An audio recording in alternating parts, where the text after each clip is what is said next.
What is up? Welcome back to another episode of Lambgoat's Vanflip podcast.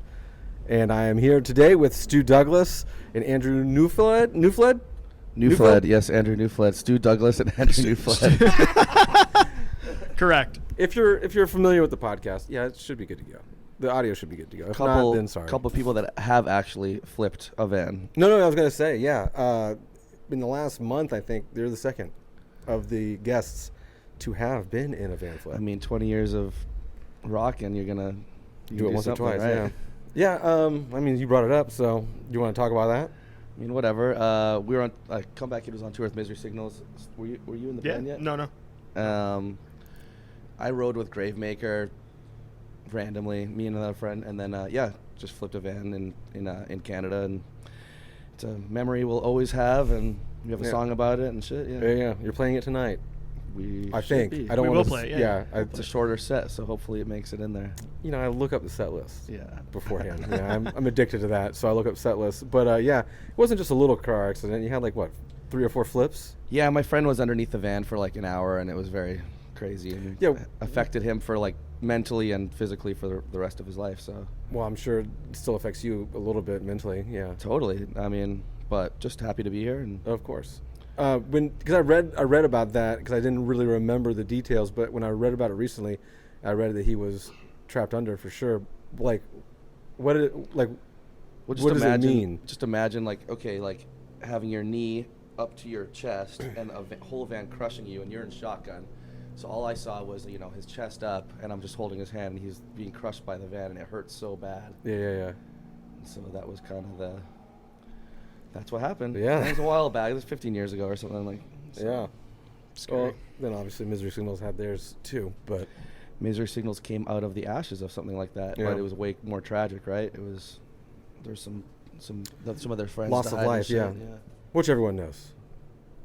The year ended anyone in June. who watches Lambgoat knows. Yeah, that's true. So you guys have been pounding the pavement in the last couple of years. I feel just you're incessantly on tour. And this year, you're doing I don't want to call it a world tour, but you're going all over the world, basically. Yeah, we've been super busy. I mean, I think post-pandemic, we were really just raring to go, and and a lot of opportunities came up, and we definitely kept super busy through 21 and 22, and even this year has been really, really hectic. And it's weird because it's one of those things where we don't plan to have a crazy year, or we're oh fuck, this year's gonna be chill, and the next thing you know, it's fuck, there's something every month. Yeah. This year was kind of odd because we had a big chunk of the summer off, which we don't usually have, but then already looking at next year, it's gonna be fucking chaos again. Yeah, I kept seeing the tour date emails come through for Lambgoat, and I'm oh my god, they're back at it again. Yeah. Dude, they're never gonna be rested. Which I'm sure you all are tired at this particular point. Dude, hell yeah. They would be mad if we didn't have tours booked. So who's they? The fans? The band. Oh, the band? Yeah, I mean, what the fuck?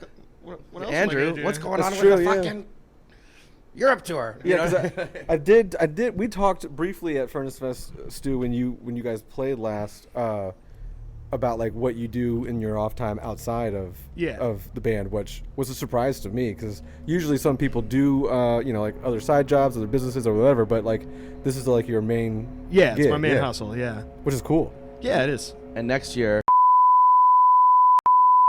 I think. I mean, are we leaking that? Are we leaking that right now? I was planning not to, but Stu's going to be a busy boy in 2024. Yeah, if we can not have that part, I don't know how you edit this shit if it's impossible. Oh, it's not announced yet? We'll edit it. No, of course it's not. We'll edit it, but it's good to know. Sorry. Now we're doing And we're back. Lambgoat official. And we're back. No, so yeah, they're busy. That's all we'll say. Yeah, and next year's going to be busy as hell too. Nice. Comeback Kid's got tons of shit. There is mid-six stuff we're going to do next year, so. Awesome. Yeah, that's good. Yeah. Do we want to keep that in or just? Yeah, that's fine. Okay, we'll keep that part in. Not that important. It's not that important. What about Figure 4? What we got going on in the pipeline? I know you guys did don't know. the Furnace We played thing. a show. We played then that's kind of it. We would like to maybe do a final show in Canada in Winnipeg where it all started, and there's all the members live all over, and there's fantasies of we can play Mexico or this place or that, but I think the vibe is let's just do one final show and maybe try to get a couple grand each. Yeah. It goes a long way, you know what I mean? It goes a long way. Is that something like, and because Figure 4 has been gone for so long, is it, and I don't know if the allure or whatever about it is, makes people more drawn to it, but it's similar to like Misery Signals, because, you guys were, not active for a long period of time.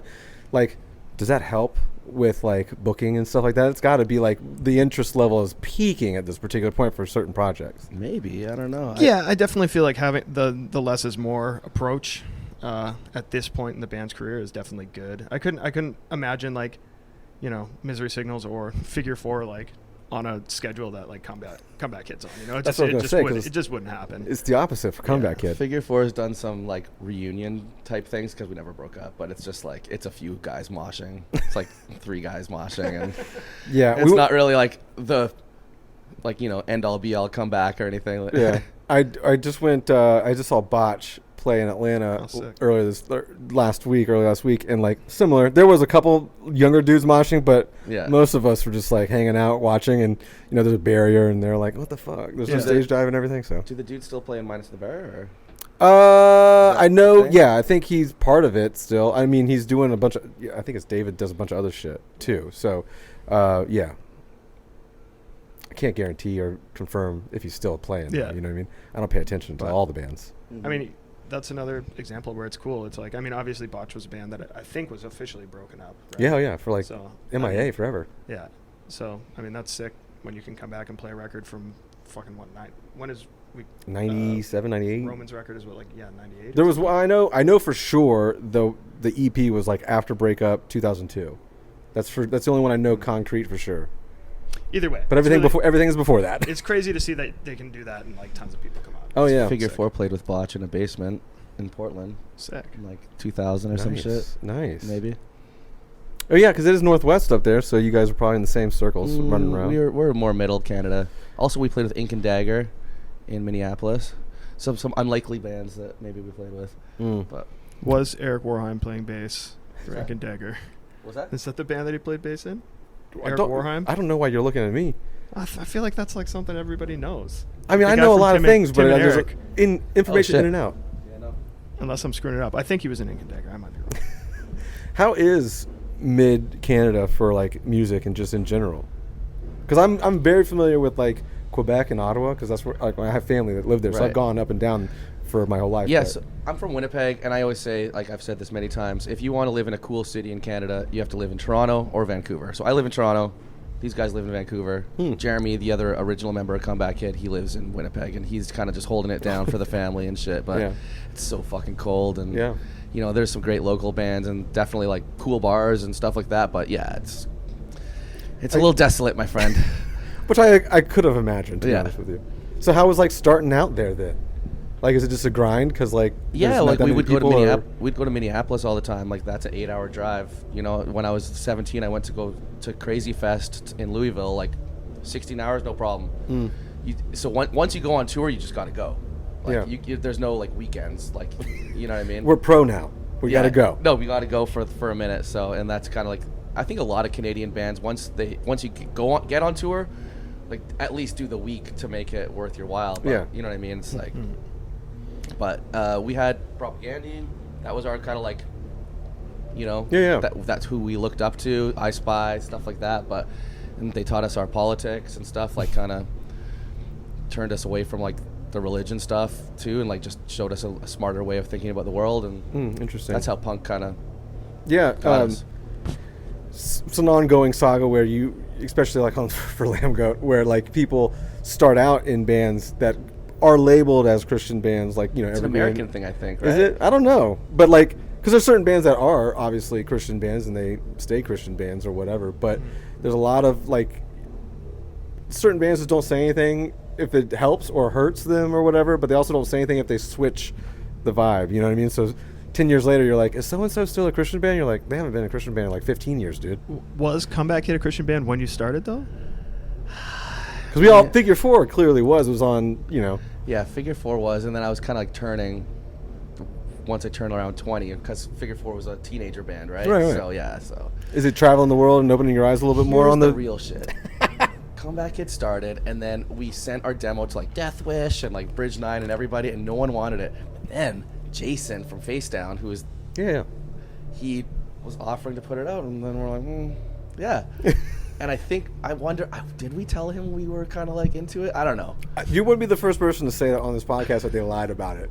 Either just solid state or somebody else, man. Whatever. He did good for us. He still does good for us. Bless his heart. And that gave us the like forever like the jump. Yeah, or the like kind of like the label as that, you know. Yeah, dope. There's a question I've been wanting to ask you for quite some time, but and you don't have to talk about it if you don't want to. But like when we chatted briefly at Furnace Fest, you had like been robbed at your hotel room, and I don't even know if anyone's talked about this or anything like that. But I looked it up, tried to look it up, couldn't find any information on it. So I'm curious because you told me briefly like you were in the room and some guy comes in and steals your wallet and some stuff. All right, so this is what happened. It's time to clear the air, man. All right, so this is what happened. I lost my wallet. So pretty much, I was hanging out. I was gonna go out, I think, after the show. Like we were kind of riding on a high. I was hanging out in my room, on the phone, doing whatever. Maybe the door was like left ajar. It was like one of those like outside like Motel 6. Jeremy always books these like sketchy hotels because they're cheap. But yeah, I guess the door was kind of ajar, and I fell asleep in my bed, clothes on, and then I just woke up, and there was a dude there with my bag, and I kind of like couldn't. I kind of came to and saw him. He didn't look he looked scared. You're just waking up. Oh, shit, that's my bag. So I just go, grab my bag, face to face. I see the fear in his eyes. I'm just so panicky. I'm like, I need this bag. Somehow I get it. He runs out, and then I look around. I'm like, oh shit, where's my fucking phone? So the phone wasn't there. He'd hit up a lot of people after the fact and like tried to get some money from people on like PayPal and shit like that. All right, like as you? What's that? Or as you, or in return for the finna give me some money, whatever. Like, yeah, it sucked, dude. It was the worst, and I was like pretty scarred about it for a while. And I showed up to the next day to like the Alabama airport, like pretty in shambles, and like people took care of me, and like I was just going to New York, and I just when you just have a computer to kind of work everything out, it's wild though, because I think I don't want to put anyone on blast because they may not want to know it, but someone else this past year was also robbed. Oh, no way, really? I think it might have been at the festival, but yeah. Damn. The crazy thing about not robbed, it was just like their stuff went missing. You know what I'm saying? I got like all the information on this guy too. Like he's on his Instagram, like he's packing. Like I'm just lucky that he didn't pull out a gun and like shoot me. Like I'm Canadian, I don't know anything about this shit. So yeah. You like tracked him down through Cash App, right? Oh wow. Someone did send him money. Some idiot. Sorry. And so we found out that through that, and yeah, it's like he's just like very loose. And the cops called me and said, hey, if you want to charge this person, you just have to like come to Alabama. I'm like, oh, that's not happening. Where were you at this point, Toronto? And then he sold my phone on Facebook Marketplace, and the guy who bought it got in touch with me, and then I bought the phone from him, and it's still there. Like, so I have the phone. Oh wow. But I haven't like connected it yet because I got a new phone from insurance, and I don't really know. All your stuff's on it, like all your photos and stuff. Yeah. It's still active. Maybe there's some new photos on there. There probably is, yeah. The guy's all sitting there with his gun and shit like that, naked. Maybe you never know. Shobin Bout that is his Instagram name. Oh, damn. Check him out. Yeah. Send him a little message. But be careful if you're in the Birmingham area. But yeah, I got dragged for that. And I shouldn't have made a post about it. I don't know why I did. I was just kind of... Why would you have gotten dragged? I don't know. What was the sentiment of they're like, the Lambgoat contest? Well, they were not. Yeah, like, come on. There's like 1,000... it's like classic, though. Yeah. It's like, it's a thing now. No, yeah, for sure. But there weren't any on that story because we didn't post about that. Like the escort, like I had a male escort in my room or something that. Like, every time we would like get posted on Lambgoat, it would be like wallets and phones are stoked. Like that was like that's good. And for months to follow. That's good. How does it feel having the most draggy, like fun, like comments board on the internet? I mean, for hardcore. So again, I didn't like start that part of it up, right? So like that's just a long-running, ongoing situation that Alex created, which, Lambgoat was created in a time where the internet was very anonymous, right? Mm-hmm. And like that's just something that's kind of held for Lambgoat. But like, and as you probably know, and you probably know, Stu, because you guys both visit the website on Stu on a daily every basis. day for the last 20 plus years. Some of your friends are posting about you on 100%. there. Yeah. So it's kind of like, yes, there are dickheads out there, but your buddies are also clowning you too. And like, we don't want to lose that part. it's not so much a free speech part. I mean, it is technically, and a little bit of it, but we have guidelines. You know, there's moderators and filters and all sorts of shit. But like, there's 100-something fucking thousand pages on there, and anyone can comment anonymously at any time on any one of those pages. So it's not. One thing I've always been curious about is if someone posts anonymously, can you actually see who it is though? Still. So it depends. I'll tell you offline. All right. I'll tell you off of this, but Okay. yeah, I'll definitely tell you about that. But it definitely depends. All right. IP address. It That's depends. what I'm saying. It depends. Dude. Yeah. But yeah, no, that whole thing just like added to the. I mean, looking back at it, like adds to the lore of the whole thing, and it's fun and sucked that it happened. It sucked, but I've been through worse. For a minute, I wanted to do a Wallets and Phones Are Stoked T-shirt, like on the back. You know? Maybe we can collab that together and we'll do it. You know what I mean? Who's on the Lambgoat shirt that you gave me? Me? No, it's Trevor from Unearth. This is a photo that we've taken. Me and Trevor both had long hair and are both very buff, so you know. A couple ripped guys. So yeah, we just we used one of our own photos instead of like, you know, nice whatever. So that's what it is. But damn, you fucking threw me off, Andrew. I was about to ask you a follow up to that. It's all good. It's all good. I'm gonna move on. Anyway, what is like the end? Because you guys have been running it for so fucking long at this point. Comeback Kid, that is. What's the end goal or like end result that you guys want to accomplish? We're doing it. We're 25-year anniversary is going to be 2025. We're going to do like Wake the Dead 20-year anniversary and 25 of the band. And like that will definitely be like a thing. Mm-hmm. Yeah, it's a huge benchmark for any band, I think. Well, shit, 20 years is a fucking benchmark for hardcore bands. 15 years, you know what I mean? Yeah, dude, so for sure.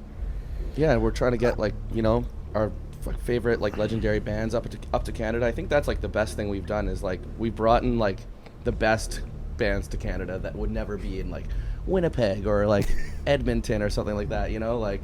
Are those still home shows for you, Winnipeg, or do you guys consider Vancouver, Toronto home shows too now? When we go across Canada, I feel like there's at least 6 hometown shows for us. Edmonton, it feels like a hometown. The backstage is busy. Nice. Yeah. I haven't seen you guys up there. I mean, and I try to see like some of my favorite bands at home. You know what I mean? So I've done a fair bit of traveling doing that. So, you know, hopefully you still got a couple more years in you and I can make my way all the way up there. Where are you from? I'm from here. Okay. But my family's from Gatineau, right outside of Ottawa. Oh shit, you're Canadian. Yeah, I'm half Canadian. I'm a dual citizen for sure. Uh-huh. So that's why I gravitate heavily towards Canadian bands. Nice. If I can add to what Andrew is saying though, you know, like what's the end goal or whatever we're doing with the band, you know, like as he said, we're doing it. Comeback Kid is this. I don't really see a ceiling on Comeback Kid, and I mean, people watching might laugh at that, but it's like, you know, the band's been going for almost 25 years, and like, still want to do more records, still want to do more tours.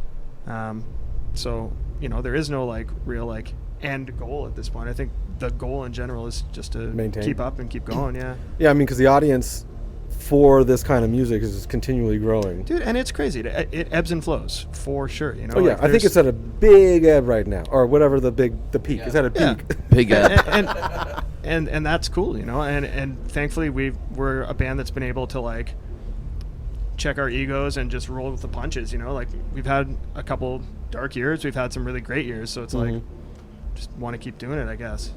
Well, same kind of similar question, but where do you see like hardcore going? Like, because you guys have come from fucking early days of hardcore and to where it's going now, where you have bands doing like collabs with Taco Bell and you know, I mean, like stuff like that. I mean, that's funny a little bit, but Turnstile is pushing us out there further and further. It's gonna get bigger, you know, but it's like even like in our time, it's gotten big, it's gotten smaller, it's gotten big, it's gotten smaller, and it's like this is the biggest, at least in my lifespan of playing in metal and hardcore and punk bands and stuff. So yeah, I mean, I think it'll just only get bigger. It's at a time now where it feels like, Turnstile is like the next Nirvana or something. You know, like maybe that's a crazy statement, but you know what I'm saying. It's getting like dragged. That's what it feels like. Yeah, yeah. No, I mean, again, it's like because that's a band that Jay's liked for quite some time prior to me being into them and stuff. But it's wild to see where they start, and then now they're fucking doing whatever. I mean, I saw them after the Furnace Fest. I think the first Furnace Fest in 21, they played with like the fucking rap band Suicide Boys and their like tour or whatever. They were like the only hardcore band. The sound was garbage because obviously the shows tuned a little differently for other acts. But they did that. They did Rolling Loud. It's kind of crazy how they're like transcending. So it's pretty awesome. Can hardcore get too big? I mean, my take on all that, I was just like, for a little bit when the pandemic was happening, I'm like, oh, it's all of them.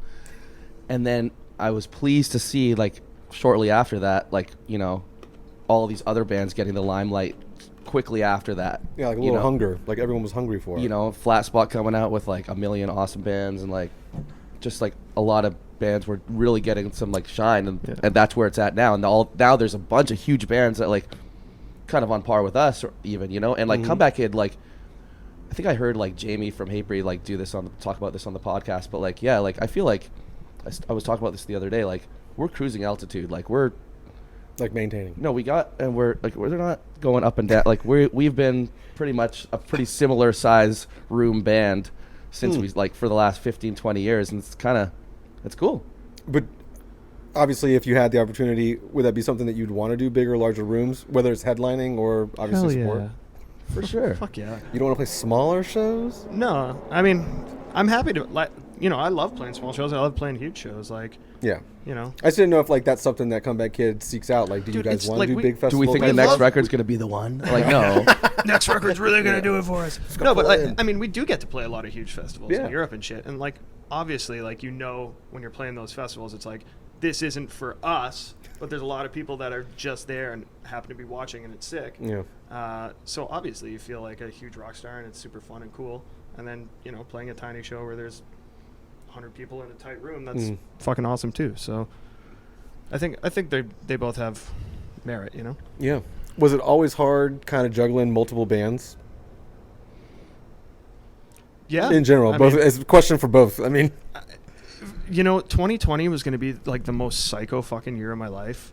Oh yeah, and in ways I'm like so happy that the world shut down, because it was just going to be so chaotic. Like I knew like 6 months into the year I was just going to be like pulling my hair out or fucking dying, you know? So, it's hard to balance two bands. And especially like when the new Mystics record came out, we were really going to push hard on it.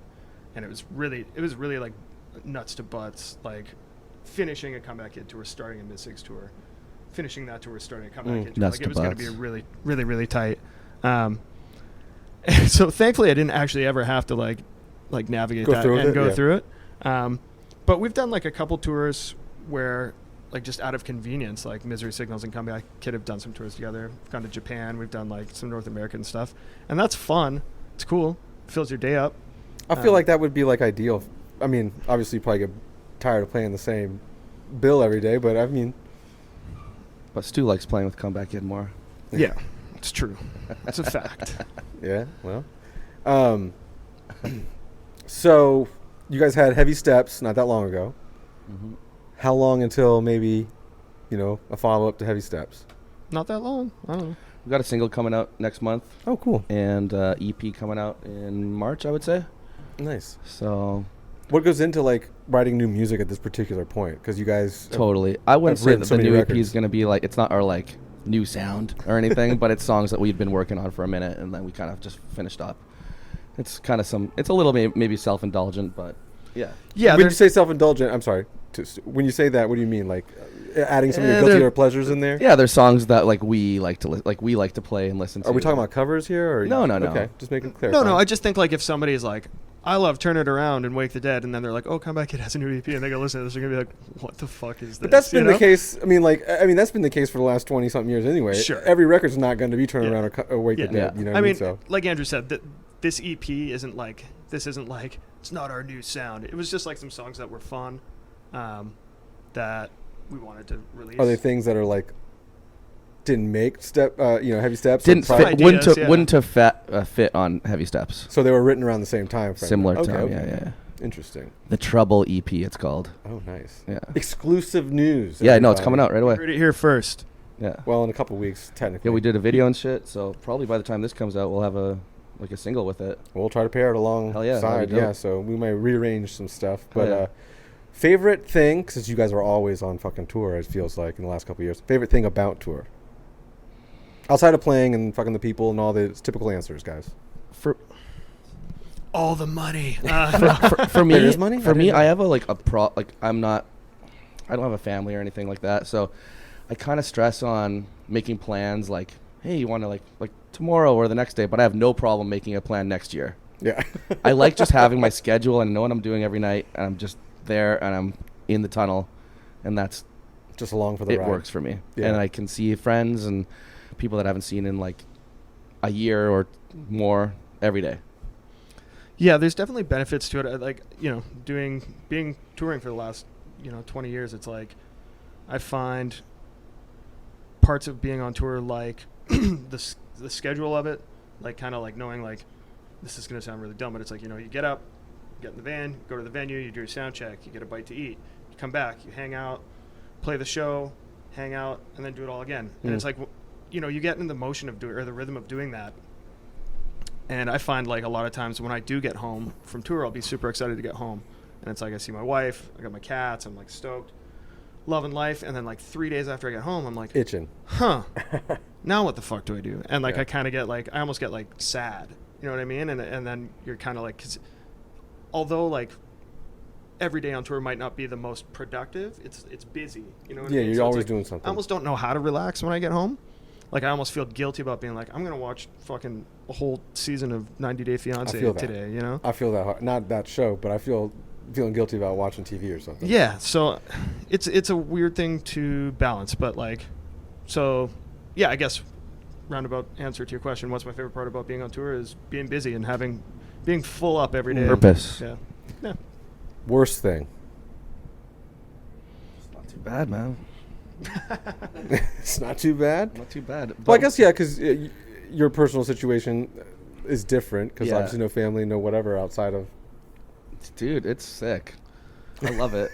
Worst thing for me is when you're cornered into just having to eat bad food, like no matter what. And I know that you can Uber Eats now, or you could do whatever, but like sometimes you're at the mercy of like terrible food, and that's like catering or just like sometimes options on the road. sometimes catering, like dude, some European catering is like the best shit you'll ever have, and then sometimes you're like, what in the actual fuck is this? And then North America, like, honestly, like I just get tired of like, you go to a rest stop or something, and it's like there's Subway, Dunkin' Donuts, Taco Bell, fucking whatever, it's like it's gross after you eat too much, so especially 20 years on the road. We're supporting on this tour, and so we're playing at 8:20 every night, so I just have to really, really focus on, like, I love eating at 8:20, like a dinner. Right. But like in general off tour. Yeah. Or in general. Yeah. But now I'm like, okay, 4 o'clock, I got to eat, so I have like 3 hours before we play. Like, is it because like you'll get jump high? Hyped up, and then maybe like vomit a little if you just insult. I wouldn't vomit. I just feel heavy or something like that. But I just had some, like, I'm eating wings every night. Nice. the food you had when I came over to get salty. you, I had to leave it to so come do this interview. Yeah. Where were you getting wings from? The next door of the venue. Oh, like okay. boneless. Yeah. Cool. Yeah, wasn't that good. It looked insane. So when you're at home or whatever and you're getting bored, like, you haven't ever thought of like having a hobby outside I do. of the I band? mean, I do have hobbies. Like I make it a point to like exercise every day. So my wife gets up for work at 6, so I usually get up at 7, try and get up, go to the gym. Early for a band guy. Yeah, no, but I find like if I do that, then I will like make the most of the day. Whether that's like coming home and working on music, working on like art or design, whatever, that kind of stuff. You guys go to sleep at? Me? Usually in bed by 9, probably asleep by 10:30. I wish. My Dude. brain doesn't shut off. Especially now with Lambgoat, I'm like, I'm missing something. I got to be glued to the internet or fucking something. If I want to be the first to post it, you know what I mean, for the traffic. I mean, I love those hours. It's great. It's good for me. And also like Vancouver, like, and our friend circle, it's not like late. Like he lives in Toronto. Toronto's like late night city. People are like, oh, it's fucking 11. Let's go out. And in Vancouver, we're like, oh my God, it's almost 11. We should go to bed. Like we should go home now. So that's true. Have you asked me all the Lambgoat questions you wanted to ask me? Well, okay. Well, hold on. What was I asking before this thing got on? So you are new. Newish. How long? We joined in 2018 for the podcast. Nice. But I've been visiting since, fucking 2000. Right. Yeah, so. So I was telling him, Lambgoat is like a lot of us and comeback kids. Maybe just because it was like the news site for us growing up. So like when you're like loading your internet, like if you just to make sure it works, Lambgoat's the site. Stu told me the same thing when we talked about it. It's pretty good because it's just a classic site. You know, it always works. And it's reliable. Not a lot of images. Text only, loads quick. Yeah, I get it. Yeah. Besides that, I don't know, man. Have you ever gotten any like threats from anybody personally, or just like Lambgoat in general? Oh yeah. For sure. We've been. Do I even want to say it? We've been contacted by authorities before. Yeah. Yeah. I mean, I guess that comes hand in the time that I've been at the head. That probably comes hand in hand with like running a site that has an open forum, right? Like. Yeah, I get the forum's not really active, as because that's message boards in like 2023 are like, Dude, obsolete. you still get like 200 comments on fucking comments posts. is different. I'm talking about the message board. The comments are definitely active for sure. I didn't even the distinction was not sorry. clear You said forum and it kind of threw me off into that. No bad. But I mean, and who hit us up? Like governmental agencies they have questions about posts and stuff. Sorry, say that again. Governmental agencies and stuff, or like authorities or something like that. Oh, we got some background noise. The only problem is, without a warrant or whatever, it's like I'm not going out of my way to do all that. Yeah. You know what I mean? For sure. Because it's, again, the bulk of whatever's going down in the comments section is all for goofs and for fun, in my opinion. For you know sure. what I mean? There are going to be like a fair 1 to 5% of the comments that are a little crazier than they should be. But again, you know what I mean? Isn't that a weird thing, though? So a friend of mine made a documentary recently about music censorship. Mm-hmm. It's called Cover Your Ears. You should check it out if you have a chance. It's actually a really good And documentary. someone's getting ice, so if you hear that, that's what that is. I see. But anyway, that just made me think there's a part in that documentary where he's interviewing an artist, and apparently there's like references in the lyrics to like that could be like applied to like a crime that happened. Yeah. And this dude got like arrested for it and almost charged, like he got off from it, but it was like, it's just crazy that like if you put something out in the public that a government agency or something can be like, well, this is pretty interesting. They're a little weird, especially here. They're a little more probably like on shit. They got a lot of free time, I guess. But like, I don't know, man. It's a staple for the website, right? Mm-hmm. Like that's something that everyone kind of knows about. When I talk to anybody, it's like, oh, the comments. It's like, yeah, we get it. I get it. The newer generation doesn't really understand that, so they're the ones that are most vocal about it and having issues with it. And certain bands have issues with it too. And, it is what it is. But in my eyes, and I'm sure you guys probably may think the same, but there's what Lambgoat offers is more good than bad. If you want to say like the comment section is the bad part, that may be the only bad part in my eyes. But we get some information about it. Like I actually just found out today about Jay Weinberg. These guys have been talking about the band for 4 days. Where have you been?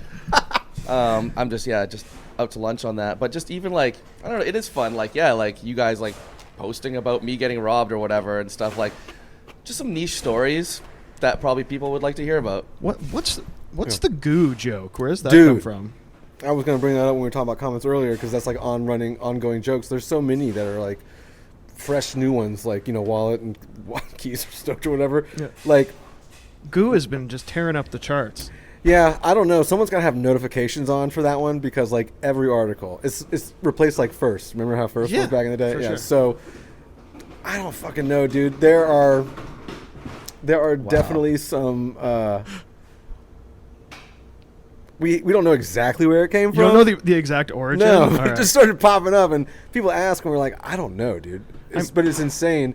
And like, I think what happened was, I got annoyed. This was something that happened like right after we kind of took it over, and I got kind of annoyed with it because I didn't understand it, or I was like, is this a bad thing or is this a good thing? And I'm a little nervous about how to take over Lambgoat and how it should be presented going forward. So I was like, I should probably like just filter that out because I don't know if it's like a person or something that happened that, or so a term for. You were like blocking goo for the first little bit? So that probably didn't help it. You know what I mean? Goose. So in case you don't know what we're talking about, basically like people in the comments just like say like there was news about Comeback Kid, someone would be like Goo Back Kid. Yeah, or Comeback Goo or some shit. Yeah, okay. And that's just like people change the fucking word. Is it racist? To goo. Yeah, like, see, I don't know, dude. That's why I don't know. You know what I mean? It kind of could sound like it could be, but I think it's just some dude, Mike Goo or something, and someone just ran with that. Mike Goo. I like that. I want to meet Mike Goo, maybe. I think we were talking about it internally like a couple months ago, and that's kind of what we figured out. But because people ask, like even people that are like everyday users on the forum and stuff like that that I know offline. They're like, where did that come from? I'm like, I don't know, dude. Imagine if you knew. Imagine you were the guy and you're just like, yeah, I just start out because I'm the only one that's there when the news gets first posted. I'm just like, goo. Yeah, that'd be gotcha. Good. That's not a bad idea. I can maybe get some other kind of ongoing things. So it's like, we reviewed one of the new ones that won't go away for probably some time now. Is we reviewed Zulu's album, and Elliot gave it a 9, or whomever Elliot reviewed it and gave it a 9. So like any other review that's posted that's not a 9, which a lot shouldn't really be a 9 on the Lambgoat scale, but these were new writers, so the scale's a little skewed, but this is shit. Zulu was a 9, or that's like an ongoing thing. Oh, they're always like that? Yeah. That's the drag? Yeah, so like now if you go to the reviews, I'm sure on every review, Zulu got a 9, this is shit, or something like that, you know what I mean? And Zulu's a great band. I'm not saying they shouldn't have got a 9, but I'm just saying on the Lambgoat scale of things, totally 9 is kind of like gold. Like there's no 10s. Gold tier, yeah. I mean? What's the highest Lambgoat reviewed record? Like, what's the highest review that? I mean, obviously, I guess like a bunch of records could have a 9. Yeah, I mean, there's so many that I wouldn't even really have, that I had no part in. Yeah, well, I mean, so like Jane Doe was a 9. That I just recently know that because that just popped up. Yeah. Is there a 10? Was there might be a 10. Was that reviewed when it came out and it got a 9? Yeah. Sick. Yeah, in 2001. It was dope. If you go to the website, it says posted in like 2011 or 14, but the original date is 2001. I listened to that, a couple songs off that record the other day, and I can't. The track is escaping me now. It's like either 5 or 6, but there's this part with like these like super haunting vocals, and I remember like being scared of that part when that record came out, just being like, "What the fuck is this?" A youngster. Yeah, and then I was listening to the band the other day. I was like, "Oh fuck!" No, Trauma, it's PTSD, back. nostalgia. Speaking of youngsters, what made you guys get into, bands and hardcore in general?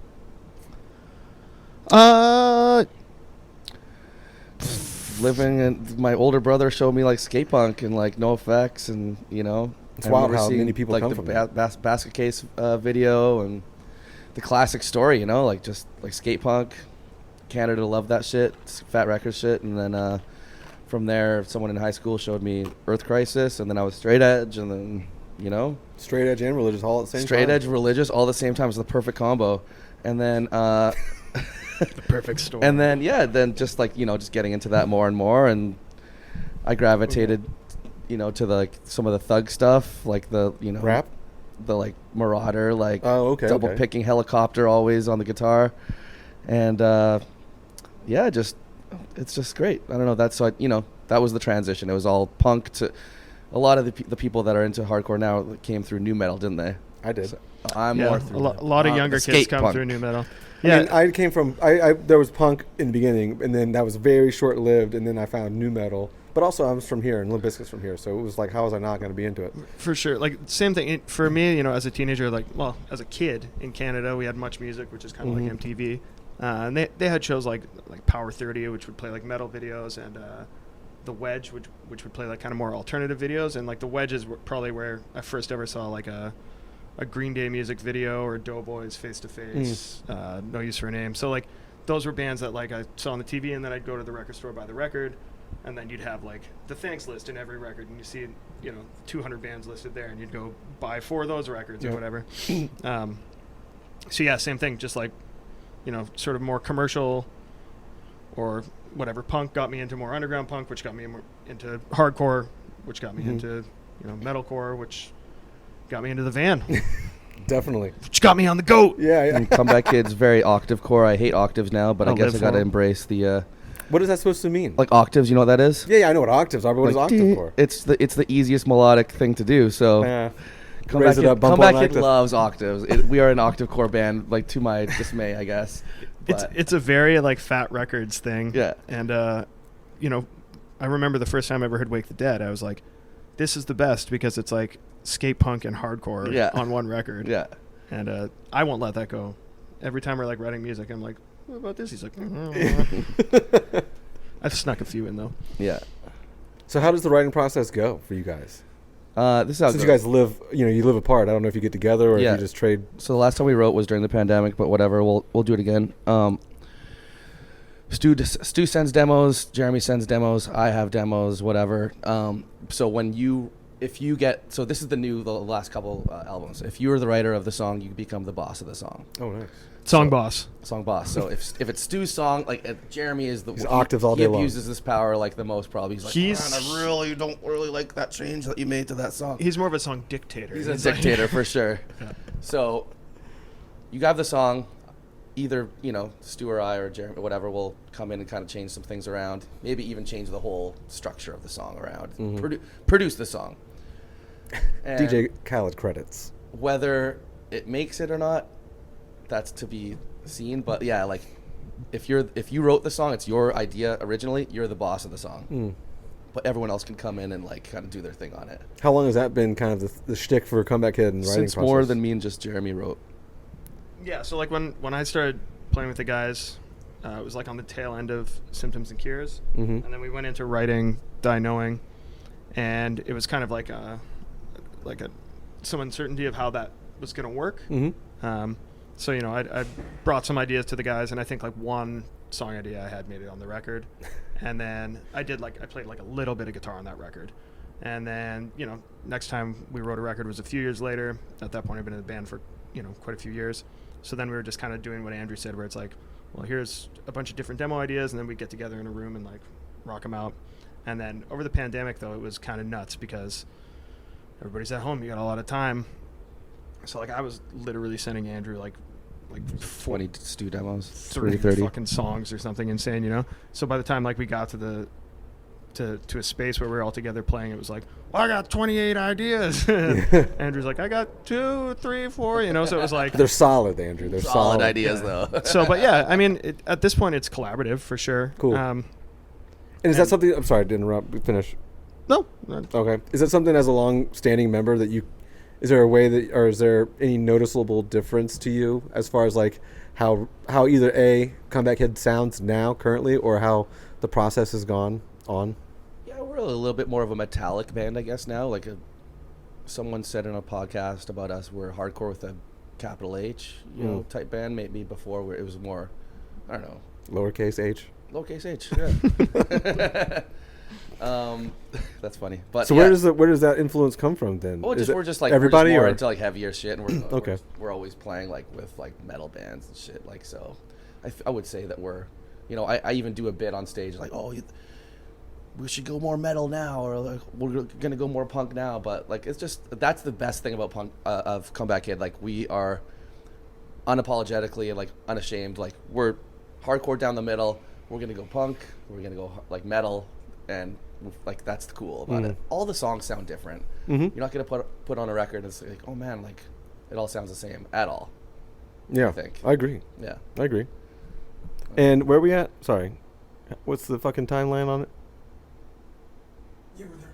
Okay, one last question then before we wrap up, and we'll head to Tiger. You guys got a lot in the discography, and I want the honest answer. Favorite tracks to play, and on the opposite end of that, worst tracks you hate to play live. Andrew can go first. Damn, we don't really play any songs we don't like to play live because we don't. Maybe it's like a very song long that the set. crowd always is yelling, and you're like, oh yeah, we'll get to that. Freebird is coming up, I promise. Damn. Oh man. I like different songs for different reasons, but I really love playing them all. Nice. Do you hate playing the ones you weren't a part of, Stu? No, absolutely not. I mean, like some of my favorite songs are on Wake the Dead. False Idols is probably like my favorite Comeback Kid song of all time. Cool. And you know, we play that pretty much every night. The eternal opener. Yeah, I don't think we've ever played a show that we didn't play that. I don't Yeah. think we've ever played a show that we didn't play Wake the Dead. I don't think we've ever played a show that we didn't play All in a Year. We try to find a better opener than False Idols Fall, but it always comes back to that. Yeah, well, it's the opening of that seminal album. Which, Exactly. and I'm going to tack on one more question. Yeah. And this is probably directed towards you because Stu was not good. in the band at the time. Could you tell when Wake the Dead came out that something was going to happen? Like, did you know it was going to be one of those records? Because it's turned into that. It felt good. And I remember Bill Stevenson went out of his way to try to get us to record that with him. We did it in 2 weeks with him. Bill Stevenson is from Descendants and Black Flag and just the absolute goat from the Blasting Room. So we were going to do it with Jim. What the fuck is his name? the guy who did the Blood for Blood records and American Nightmare, Jim, can't remember his last name. We were all booked and everything with him, and then we met Bill Stevenson, and he gave us a compilation CD of like everything he'd done. That's like more, and there's like some punk stuff, maybe some heavier ska band that maybe like Less Than Jake or something. They had a hardcore song or some shit. I'm like, okay, you can do this. So how was that like? And then this legend convinced us to record with him, and then we did it with him, and it just felt like very nice and good. I don't know. So how was the other? Nice and good. Yeah. How was the other producer? How did he take the word about not being able to do the I record? can't remember. The internet wasn't very special at that Yeah, it time. was pretty day one. He didn't comment on the post. I was gonna say you might be able to find it on the. Well, yeah, the weird thing No, is this guy's a legend. I would love to work with him. He did like Dropkick. Like he's a Boston guy. Like, imagine if we would have done the record with him. Imagine. It's crazy. I wonder if it would have the same impact. Who knows? Even like the harmonies on Wake the Dead and shit. Like Scott Wade, our old singer, he was like, he didn't want it. Like he did not want the singing stuff. Yeah. And now look. Trust me, man. Trust me. Now look. Yeah. He's still shaking his head when he comes to see us live. He's like, I would have done it different. Also, you formed a relationship with Bill Stevenson and went on to make the best Comeback Kid record, Broadcasting. Right after Worst that. Comeback Kid record ever. Is that what you think? We don't play one song from that shit. I think it's the best record. Really? Yeah, for So real. okay, that's No bullshit. that's the best record. What's the best record for Comeback Kid in your eyes? Heavy Steps. Is that the?